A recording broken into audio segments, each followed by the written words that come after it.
करी पत्ता का प्लांट कुछ मुरझा रहा है, पत्तियां लटक सी गई हैं, पत्तियां पीली हो रही हैं। ये जो दिसंबर जनवरी का जो मंथ होता है, ये करी पत्ता के लिए बहुत ही कठिन होता है। इसमें प्लांट को कैसे सर्वाइव कराया जाए, क्या क्या चीज़ ध्यान में रखा जाए, क्या चीज़ ना की जाए, ये सब कुछ आज इस वीडियो में आप देखेंगे। साथ ही साथ आपको इस मंथ में कौन सा फर्टिलाइज़र देना है और क्या चीज़ नहीं देनी है, ये भी आप इस वीडियो में देखेंगे। तो चलिए स्टार्ट करते हैं। Hello everyone, welcome to Meha's wonderful garden. सबसे पहले आप मेरा ही प्लांट देखिए, काफ़ी बड़ा प्लांट है, लेकिन फिर भी आपको मेरे प्लांट की पत्तियां कुछ नीचे लटकी सी दिखाई दे रही होंगी। ऐसा मोस्टली तभी होता है जब पानी की कमी होती है, पानी 1-2 दिन तक नहीं दिया जाता, मिट्टी जब बहुत ज़्यादा ड्राई हो जाती है तभी ऐसी स्थिति आती है, या ओवर वाटरिंग हो जाती है, प्लांट अंदर से ख़राब होने लगता है, तब ऐसी स्थिति आती है। लेकिन ऐसा कुछ भी नहीं है, ये सिर्फ ठंड की वजह से है। ना ही मिट्टी बहुत ही ज़्यादा सौगी है हमारे प्लांट की, आप खुद देखिए कितनी अच्छे से है, और ना ही पानी की कोई कमी है। तो ये अगर आपके भी प्लांट में ऐसा कुछ हो रहा है तो बिल्कुल भी आपको घबराना नहीं है, ये सब मौसम की वजह से है। पत्तियां अगर इसकी पीली भी हो रही हैं तो बिल्कुल भी नहीं घबराना है, ये होना तय है। दिसंबर जनवरी जनवरी आते आते बिल्कुल इसमें एक भी पत्ती आपको नहीं मिलेगी, जैसे सिर्फ बचेंगी, पत्तियां गायब हो जाएंगी। लेकिन फरवरी जैसे आएगी, जैसे 15-20 तारीख तक इसमें नई ग्रोथ आपको दिखाई देगी। फिर जब नई ग्रोथ आप देखेंगे तब इसकी कटिंग प्रूनिंग और रूट फिलिंग करके फिर से प्लांट इस तरह से बन जाएगा। लेकिन इस मौसम में दिसंबर और जनवरी में आपको क्या करना है और क्या नहीं करना है, ये चीज़ मैं आपको बताती हूँ। तो सबसे पहले तो आप इसको वहाँ उठा के रखें जहाँ पर डायरेक्ट सनलाइट पड़ रही हो। वहाँ पर किसी भी तरह की ना दीवार की छाँव पड़ रही हो, ना ही बड़े प्लांट की छाँव पड़ रही हो। ये चीज़ का आप ध्यान रखिएगा, डायरेक्ट सनलाइट इस पे पड़नी चाहिए।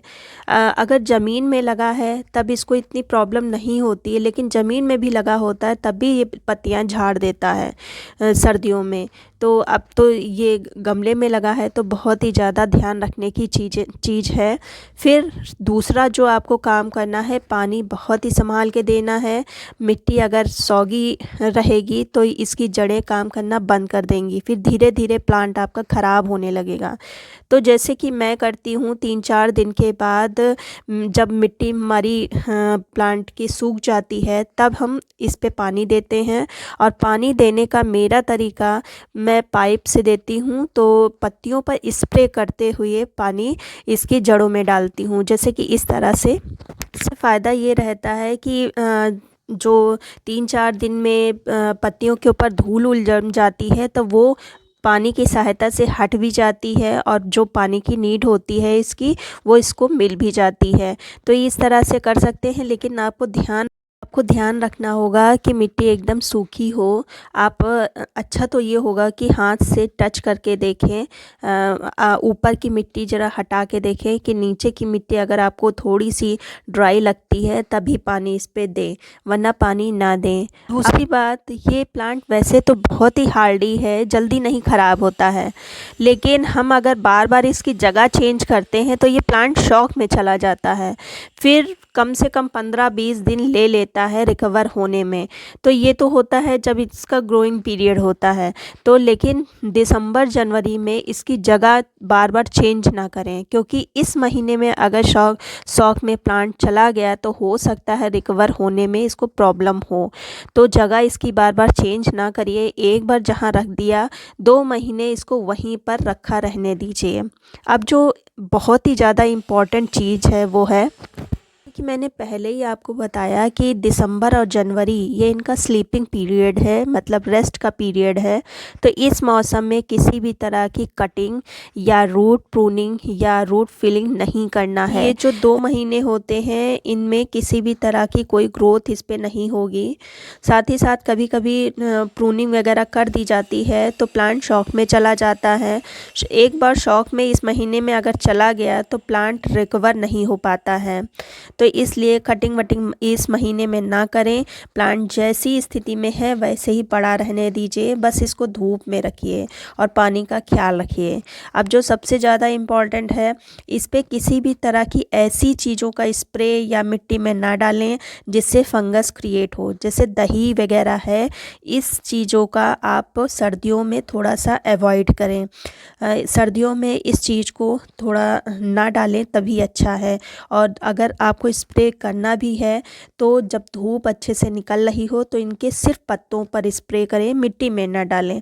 अब बात कर लेते हैं इनके फर्टिलाइज़र का। तो चूँकि ये पत्तियां ही निकालता है तो इसलिए नाइट्रोजन युक्त सबसे अच्छी खाद घर में ही आसानी से मिल जाएगी। तो उसके लिए ये मैंने एक ग्लास लिया है और उसमें हम डाल देंगे 2 भर भर के चाय पत्ती। ये चाय पत्ती फ्रेश है, क्योंकि कभी कभी यूज्ड चाय पत्ती में फंगस लगने का डर रहता है, या तो खूब अच्छे से धो के सुखा ली जाए। तो इसलिए मैंने फ्रेश चाय पत्ती ली है, और यूज्ड चाय पत्ती मैं लेती भी नहीं हूँ क्योंकि वो यूज्ड हो चुकी होती है तो उसमें कुछ बचा ही नहीं होता। तो इसलिए फ़्रेश ली है, और जो गुनगुना पानी होता है उसको मैंने डाला है। इसको आप 2 घंटे के लिए रख दें, बहुत अच्छी फर्टिलाइज़र बनके तैयार है। सर्दियों में इससे अच्छी करी पत्ता के प्लांट के लिए कोई फर्टिलाइज़र हो ही नहीं सकती। अगर चाय पत्ती ना यूज़ करना चाहे तो ये कॉफ़ी पाउडर आते हैं, तो 1 पाउच का इस्तेमाल आप कर सकते हैं अपने करी पत्ता में। ये जो फर्टिलाइज़र है इसको आप 15 या 20 दिन में एक बार प्लांट पर डालिए, बहुत ही अच्छा रिज़ल्ट मिलेगा। इससे प्लांट की जो एनर्जी है वो रीस्टोर होती रहेगी, और जब उसका टाइम आएगा तो नई ग्रोथ निकालने में उसको कोई परेशानी नहीं होगी। फिर बनाना कैसे है, जितना जैसे 1 गिलास ये सादा पानी लिया है और आधा ग्लास जो चाय पत्ती का पानी था वो मैंने डाल दिया है, और इस पानी को हम अपने करी पत्ता में प्लांट की अच्छे से गुड़ाई करने के बाद डाल देंगे। लेकिन डालते समय ध्यान रखिएगा कि मिट्टी सूखी हो। यहाँ तक कि जब पानी आप डालें, मिट्टी सूखने पर जब पानी डालने की स्थिति आए तब इस फर्टिलाइज़र को आप डालिए। दूसरी चीज़, अगर आपके पास एप्सम साल्ट रखा है तो उसको आप प्लांट की मिट्टी में डालिए, पानी में घोल के, और साथ ही साथ पत्तों पर स्प्रे करें। सर्दियों में एप्सम साल्ट बहुत ही अच्छा काम करता है प्लांट में जो क्लोरोफिल की जो क्रिया होती है उसको बनाए रखता है, अच्छी स्पीड से प्लांट खाना बना पाता है। तो अगर है आपके पास तो आप यूज़ करिए, अगर नहीं है तो आप स्किप कर सकते हैं। सिंपल सा ये फर्टिलाइज़र आप डालिए, प्लांट बहुत अच्छे से ग्रोथ करता रहेगा। उम्मीद करती हूँ वीडियो अच्छा लगा होगा। अगर अच्छा लगा है तो लाइक कर दीजिए, सब्सक्राइब कर लीजिए। मिलते हैं फिर किसी वीडियो में नई जानकारी।